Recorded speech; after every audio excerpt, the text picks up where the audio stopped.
Through education, research, scholarships, networking, and more, the institutes are unique in how they help and support insurance professionals, both today and into the future.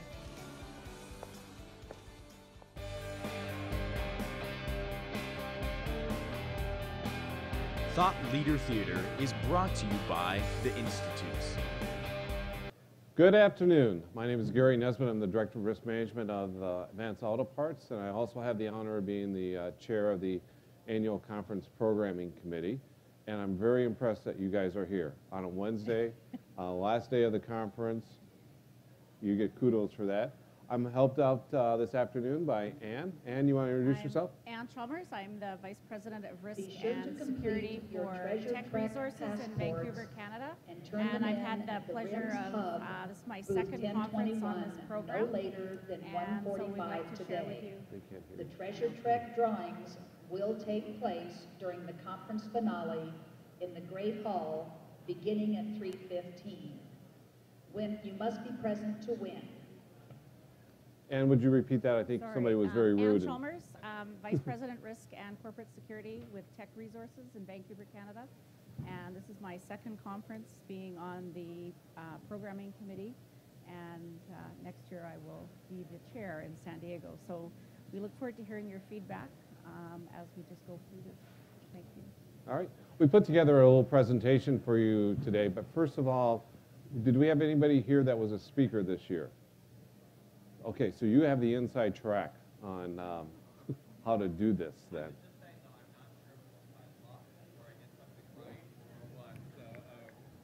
Well, we have an expert in the audience, Ann, so we can really leverage our presentation with David today. So, did anyone submit their session and it was not picked? Okay, and that's why you're here? Okay. Did you submit it on the $50 US bill? Okay. Well, that's half of it. And assuming that you weren't late in any deadline, you just submitted and weren't selected. Okay, fair enough. Very good. And yourself? You submitted? You were late? Okay. Okay. That's kind of an automatic, so. Jeff? Okay.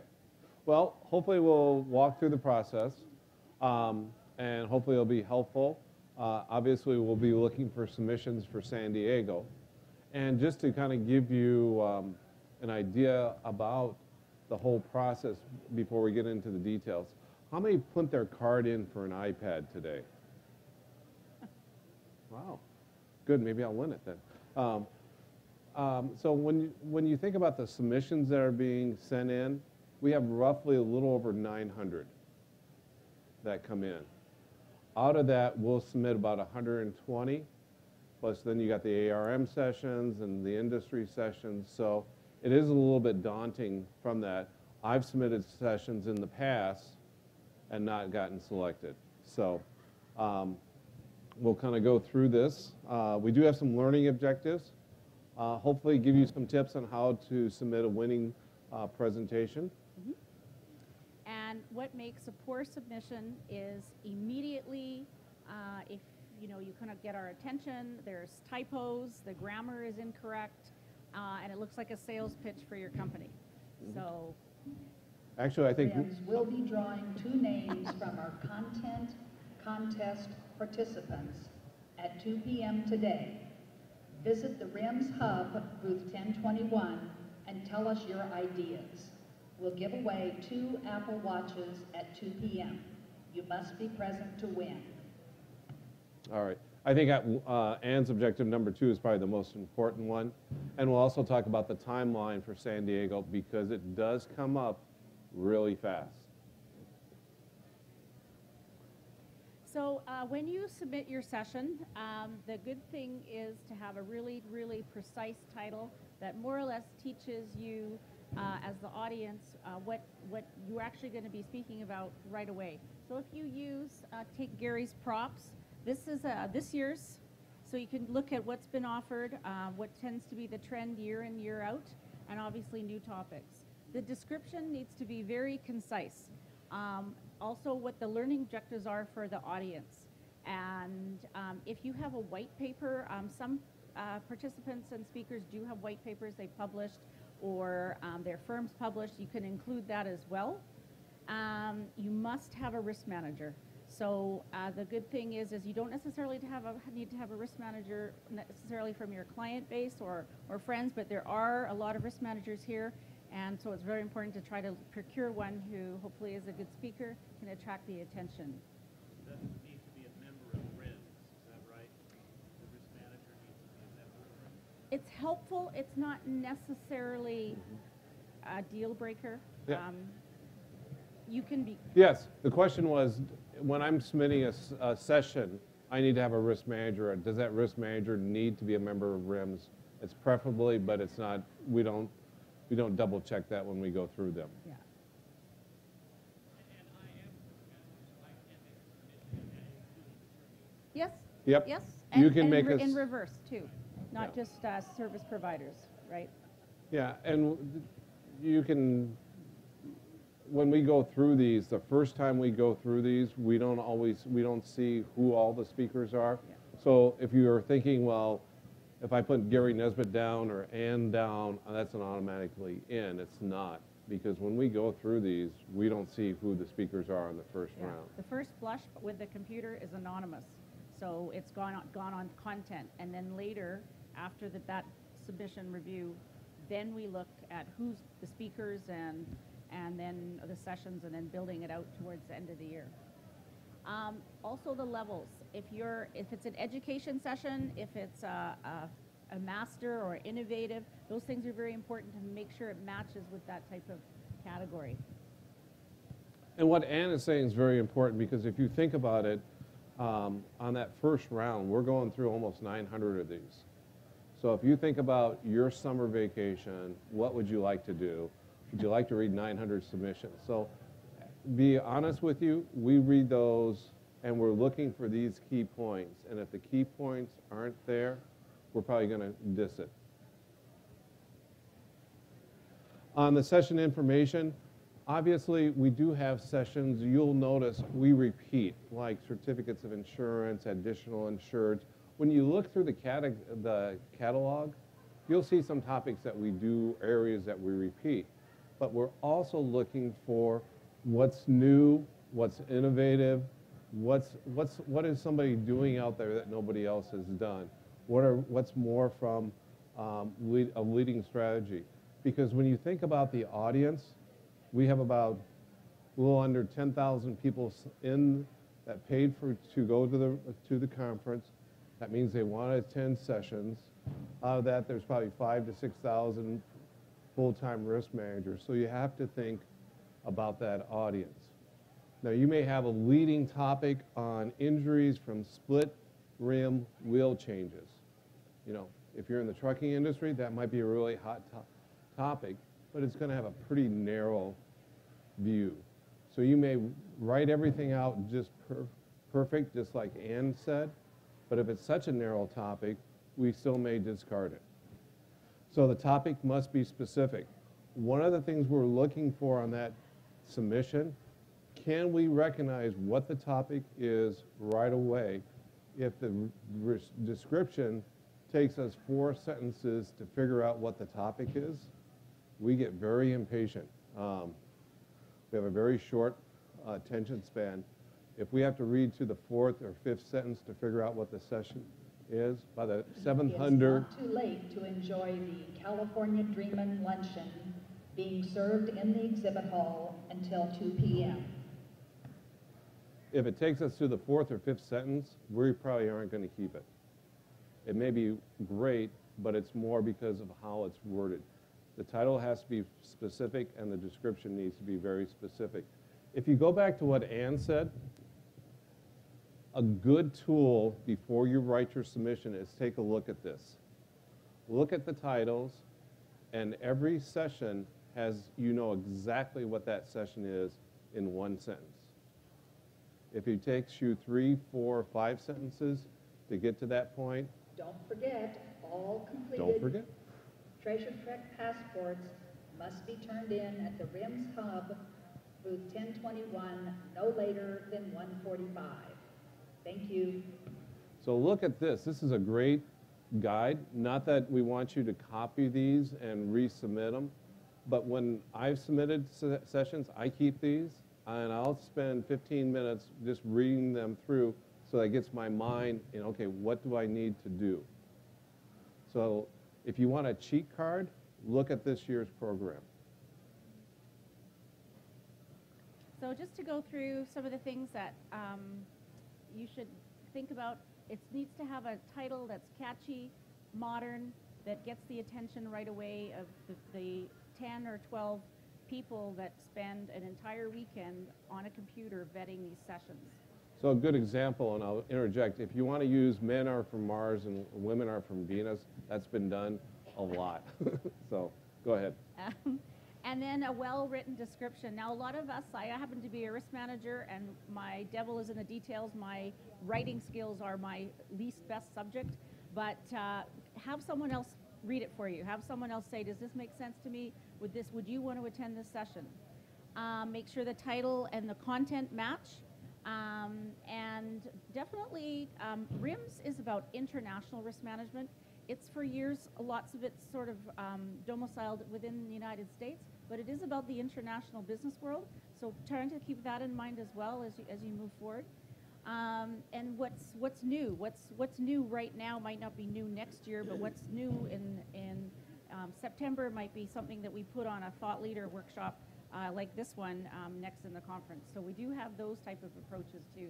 Definitely the learning objectives. What is the audience going to get out of it? So for example, I'm in the mining business, and mining is really struggling with commodity issues and pricing, layoffs, closures, all that. So we are looking for, for example, that session, we want to know how to save money, how to make our senior management team free up capital, not spend so much. And so all those kinds of ideas are very valuable to certain members of the audience. So consider that. Real world case studies. What actually happened in your organization or in another organization that you can talk about. It's not too sensitive from a legal perspective. Those things are winners. People like to hear about what happened to someone else and what they can learn from. That's very important. And that what you would want to go to, what you would want to sit and listen to, who you'd want to hear speak, those things are really important. Okay. A little bit of repeat on this, but one of the ones that catches our eyes is when the title says one thing and the description says another thing. It sounds real basic, but make sure the two match. Again, it's kind of what Ann talked about, the case studies where you have a proven strategy that you've implemented or you and your speaker have implemented or you want to present that's really made a difference, that has added money to the bottom line. Whether that's a traditional or non-traditional approach, that's always something that we're looking for. And that gets back to the case studies. Not that everything needs to be a case study, but that shows that what you're presenting is very practical and it's delivered results. And it kind of gets back to what Ann said. When you step back the next day and look at that, you see the 160 options that you have today, along with the Exhibit 4. With your limited time, would you actually go to this? So sometimes you can be your best critic from that standpoint. A poor submission, we did talk about this earlier, not well written, has typos and grammatical errors, title and description doesn't match, and it sounds like a sales pitch for a product or service. It doesn't mean that if you are in the vending business or service provider that you can't present, it just means that you need to know that you will be speaking about a topic of interest, not necessarily at that time selling your firm.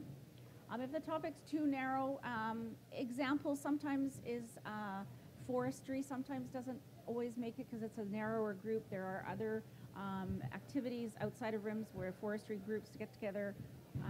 And if it's too narrow, and if we will not run a session with less than 25 people in the room. So, yeah, a good point on that. We do have the industry sessions. So if you are in an industry and you want to talk about a specific industry, whether it's retail, restaurants, forestry, mining, whatever, you can do a submission on a retail, or on an industry session for that. Sometimes we get submissions where it talks about, and I'll just pick on this, I want to talk about my risk information system that was, that I that I'm implementing, but it's with XYZ risk information system, and it's all about my risk information system from this specific vendor. That kind of reads like a commercial to us. So that's a good example of, it may be a very good strategy that you did, but if the description is so worded that it sounds like it's a product pitch, we'll probably discontinue that. Now, if you want to talk about how you used analytics and analyze your numbers to create a program that delivered results, it could be the same presentation, but it's how it's presented. The deadline for the submissions for next RIMS in San Diego is July 17th. So we're already at the end of April, so May, June, halfway through July. It's only 2.5 months. And that always seemed strange to me when I wasn't on the committee. But let me tell you what happens. The submission deadline's July 17th. RIMS New York compiles all of these, and they'll probably be somewhere between 800 and 900. San Diego is a huge draw for RIMS. I don't know if you've been there or not, but it's a great city for a conference, very walkable. And during the month of, so July, middle of July is the deadline. RIMS New York will compile all those. The chair and the vice chair get all the submissions in end of July along with the committee. We'll meet the third week of August to do the program selection. So it's a tight window not only for you, but it's also a tight window for the conference programming committee to go through the sessions. We go through about 5 reviews. So each review, we're getting the number of final submissions down to the last review till we get down to, like I said, about 120, 130. Then you have the industry sessions and the ARM sessions that are added on to it. So it is a, and the first round that we do as a committee goes fairly fast. If you're on the committee and everybody scores each session, so there's an automatic scoring done. So say on a score of 1 to 5, 5's really good. If the average score is 2.5 and a session's rated at a 1.5, we'll spend about 5 seconds on that and basically say, this is a session on fleet safety, you got a 1.5, is it gone? 1, 2, 3, it's gone unless somebody wants to fight for it. So it's a very, on one hand it sounds like we're very cruel and fast moving, but we have to be in order to put this together. We spent about 2 days in New York doing this as a committee. And in terms of fighting for a session, individual members of the programming committee will say, no, I think this is a value because this is a unique experience. For example, risk managers don't always have to deal with bankrupt insurance companies and things like that. So that's kind of different things like that. They're very unusual. We will, as a team, various people will sort of, and then we'll vote on it. Yeah. So it's a bit what? Unwieldy. Oh. Yeah, long titles are hard for us to, we're not real bright, so simple words. Yeah, if we rework it, can we submit Oh, yes, topic? yes. Yeah, absolutely. If you didn't get submitted, if your session didn't get submitted this year and you want to rework it, resubmit it, that's, Yeah. that's fine. And is your title similar to what's been offered this week? I haven't seen anything. Okay. So, Okay. okay. Well, don't tell us. No. So, yeah. You had a question? Yes, ma'am.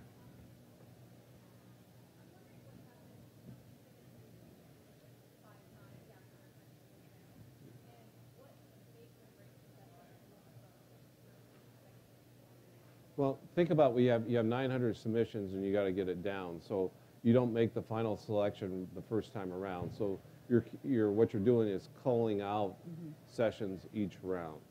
At that point, during that process, so for example, we probably got, out of that 900, we probably literally got 40 submissions on some type of cyber.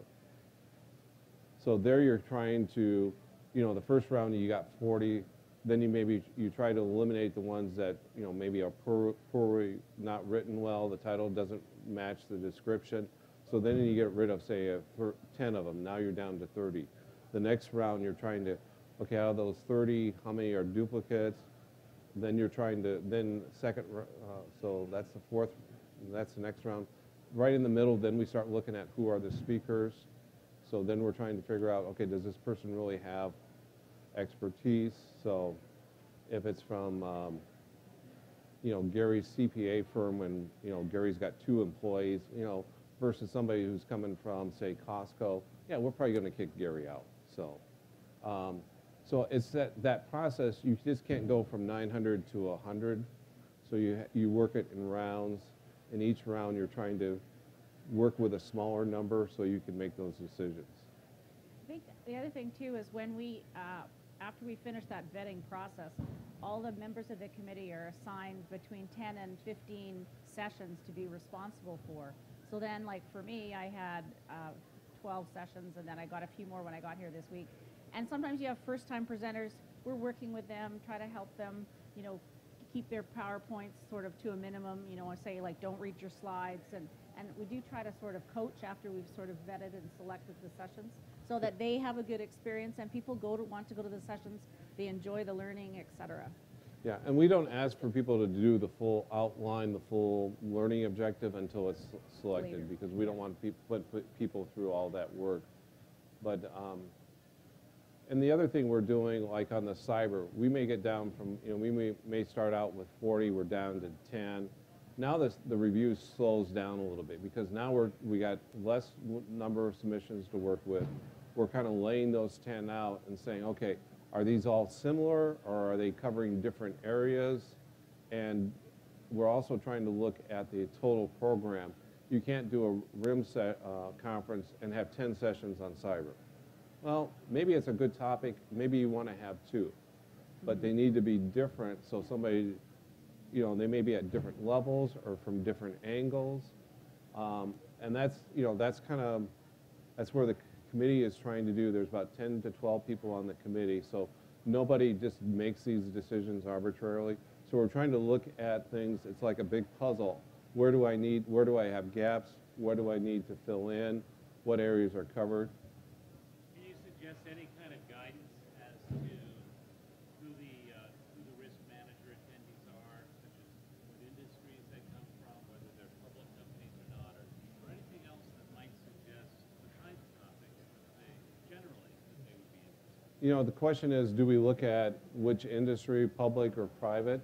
That really depends. I think it probably, in my mind, that depends more upon the topic and also what's going to be the appeal. You could have somebody talking on, let's just say work comp. Work comp in the public, on a public side, work comp in an industry side. Then it's going to come down to how many sessions on work comp do we have? What are the different angles they're coming from? Is one strictly theoretically, or is one a case study where they had, you know, a frequency rate of 20 and now they're down to a 2, and they want to talk about how they did that? I don't think the industry matters too much from that standpoint. Let me give you an example. Yeah. D&O for private companies versus D&O for public companies. So like family businesses? Obvious, Yeah. well, privately held companies, which could be huge companies as well, as small ones. But is it obvious, or is there some guidance? I think if what I hear from you is you're looking for, would we have access to suggest risk managers for you in that particular case? And I think that, yes, you can look at that, but usually through a network of talking to people, you can do that. Because, you know, if you said, well, I would like to find a risk manager who does come to the conference, who specializes in this area to sit on a panel, usually we can look at that. The submission has to be submitted first, and then go from there. Okay. And we know we had risk managers who didn't quite make it to this trip for whatever reason. We had to make substitutes. So you get to know the network after a while. Okay. Got time for one more question? Yes, sir.